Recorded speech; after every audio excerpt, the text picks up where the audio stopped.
Karena jadi tempat uji coba nuklir dan pembuangan minyak, karakter di film ini mengalami mutasi. Mereka bisa bicara dan berjalan seperti layaknya manusia, guys.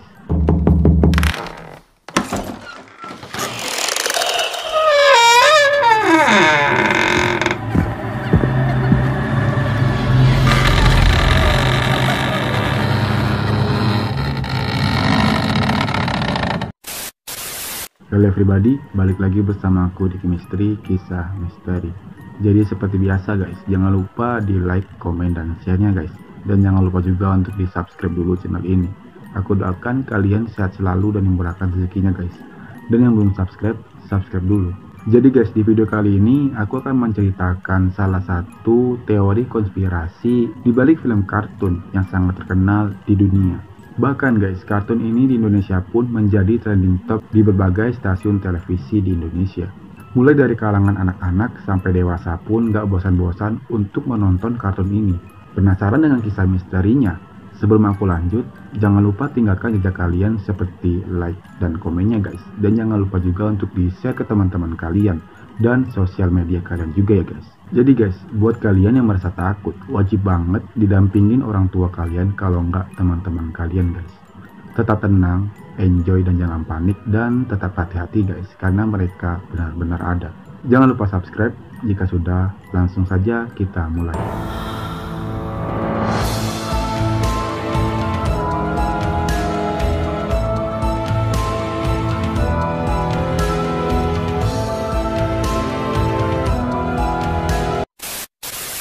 Banyak yang tak tahu karakter dan adegan film kartun SpongeBob SquarePants. Siapapun pasti akan ketawa saat melihat atau menonton film kartun ini. Keluguan SpongeBob SquarePants dan kepolosan si Patrick sudah cukup untuk membuat kita tak berhenti untuk ketawa. Tapi tahukah kalian guys, film kartun SpongeBob SquarePants ini sebenarnya adalah bentuk kritikan terhadap pencemaran laut. Ternyata banyak yang tidak tahu guys, kisah nyata yang coba disampaikan melalui karakter dan adegan di film kartun ini. Kritik yang terkandung dalam film ini telah menjadi obrolan hangat di Twitter dengan 46.000 retweet dan 83.000 likes. Melalui cuitan tersebut, ternyata bunga warna-warni yang mengambang di atas itu bukan awan yang seperti banyak orang menduga. Bunga-bunga yang mengambang di film kartun SpongeBob SquarePants itu hasil dari pencemaran minyak yang terjadi di Bikini Atoll. Oh ya guys, tempat tinggal SpongeBob SquarePants dan teman-temannya itu di Bikini Bottom bukan? Ternyata guys, sebenarnya itu kata Bikini Bottom adalah pelesetan dari Bikini Atoll. Bikini Atoll adalah tempat uji nuklir Amerika Serikat dan pembuangan minyak oleh perusahaan yang tidak bertanggung jawab guys. Karena jadi tempat uji coba nuklir dan pembuangan minyak, karakter di film ini mengalami mutasi. Mereka bisa bicara dan berjalan seperti layaknya manusia guys. Kalau kita lihat adegan di film tersebut, penduduk Bikini Bottom hidup dari sampah. Dan itulah realitas dunia nyata guys.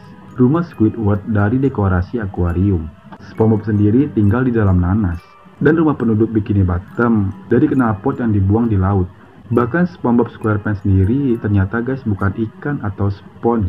Ia adalah sea spong, sejenis bunga karang yang mengalami mutasi akibat pencemaran laut. Pencipta kartun SpongeBob SquarePants, Stephen Hillenburg, adalah mantan guru biologi kelautan guys. Mungkin ini adalah pesan tentang pencemaran laut yang coba dia sampaikan melalui film kartun ini guys.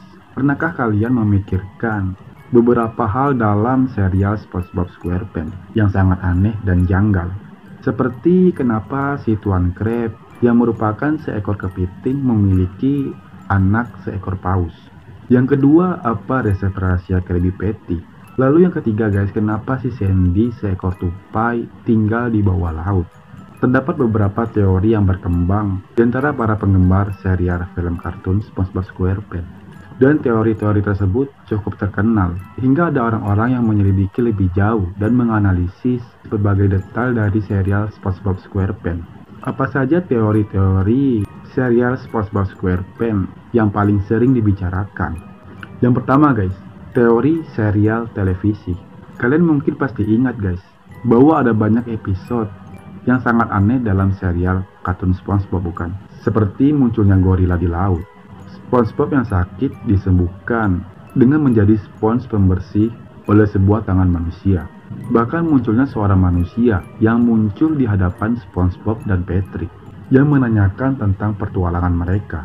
Hal ini mengingatkan banyak orang akan pencipta serial ini, Stephen Hillenburg, yang merupakan seorang penyelam yang mendokumentasikan kehidupan di bawah laut itu, guys. Muncullah teori dari berbagai fans bahwa serial SpongeBob merupakan sebuah dokumentasi bawah laut yang sengaja dilakukan oleh manusia, guys. Namun para karakter dalam serial SpongeBob tidak mengetahuinya, guys. Teori ini ternyata memiliki banyak petunjuk, seperti munculnya gorila di bawah laut, kedatangan manusia yang sudah disebutkan barusan, dan masih banyak bukti lain yang menunjukkan bahwa teori ini mungkin benar. Dan diantaranya, guys, Tuan Krab memiliki ruangan rahasia, di mana dia memiliki banyak monitor yang menampilkan rekaman dari rumah banyak orang. Di antaranya adalah SpongeBob dan Patrick. Tuan Krab juga memiliki sebuah gudang rahasia di bawah Krusty Krab yang memiliki banyak barang yang merupakan properti atau barang-barang yang digunakan para episode-episode sebelumnya, guys, alias barang-barang yang muncul dalam episode sebelumnya.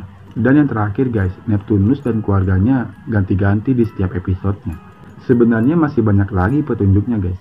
Namun yang paling jelas, ada satu episode yang berjudul Feral Friend, di mana terdapat bulan hijau yang membuat para karakter di serial SpongeBob SquarePants berubah menjadi hewan biasa setelah terkena cahayanya, guys. Dan dalam episode ini, Sandy Cheek, si tupai itu, menelpon langsung seorang penyelam dan meminta tolong kepadanya, guys. Pria tersebut tampak santai, seakan dia tahu bahwa semuanya akan baik-baik saja. Teori ini dapat menjelaskan kenapa seekor tupai tinggal di bawah laut, meskipun penemuannya tidak berguna untuk kehidupan di bawah laut. Itu karena si Sandy ini merupakan mata-mata, guys, yang dikirim manusia agar SpongeBob dan kawan-kawan di Bikini Bottom dapat memberikan petunjuk sesuai dengan yang para manusia inginkan, guys. Kalau kalian bertanya-tanya, terus hubungannya dengan Tuan Krab itu apa?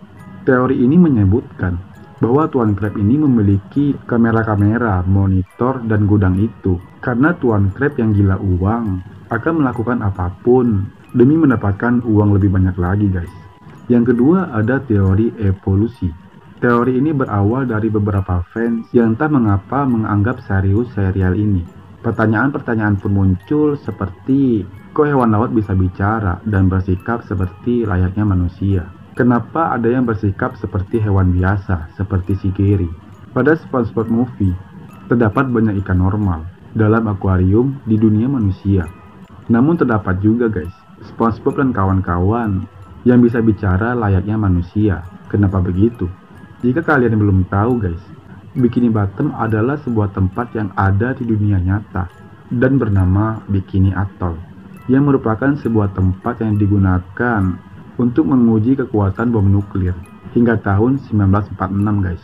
Seperti yang kita sudah dengar dari series dan movie lain, makhluk hidup yang terkena pancaran radiasi bisa berubah alias mengalami evolusi. Teori ini berkata bahwa penduduk Bikini Bottom mengalami evolusi akibat pencemaran nuklir yang dilakukan di Bikini Atoll, guys. Dari ikan-ikan biasa menjadi ikan modern, seperti yang kita lihat dalam series SpongeBob SquarePants ini, guys. Teori ini juga menjawab banyak misteri. Di antaranya ada sebuah episode yang menceritakan bahwa Tuan Krab pernah ikut perang, yang tidak dijelaskan perang dengan siapa. Teori ini menjawab pertanyaan itu, bahwa mereka berperang melawan ikan-ikan yang tidak berevolusi. Teori ini juga menjawab identitas dari Ibu Pearl sebelumnya. Di rumah Tuan Krab terdapat sebuah foto yang tergantung di tembok. Foto tersebut memperlihatkan sebuah paus besar dengan kapal kecil, yang tampaknya kapal perang Tuan Krab. Tampaknya setelah berhasil mengalahkan Ibu Pearl. Ada juga resep rahasia Krabby Patty. Tapi sekarang pun masih menjadi pertanyaan, guys, dari mana asal daging Krabby Patty itu? Akhirnya teori yang menanyakan tentang dari mana asal daging Krabby Patty itu terungkap juga, guys. Resep rahasianya adalah daging Ibu Pearl. Yang ketiga adalah SpongeBob ini ternyata anak adopsi, guys. Kita sudah melihat kedua orang tua SpongeBob yang bentuknya bundar dan berwarna coklat, guys. Sedangkan SpongeBob sendiri berbentuk kotak dan berwarna kuning. Jika mereka adalah orang tua kandung SpongeBob, bukankah seharusnya paling tidak salah satu dari mereka memiliki bentuk kotak atau warna kuning? Jadi, apakah SpongeBob SquarePants itu anak adopsi? Oke guys, sampai di sini dulu teori konspirasi tentang film kartun SpongeBob SquarePants. Jika ada kesalahan-kesalahan kata saat aku menceritakan teori konspirasi tentang film kartun ini, secara pribadi aku minta maaf sebesar-besarnya guys.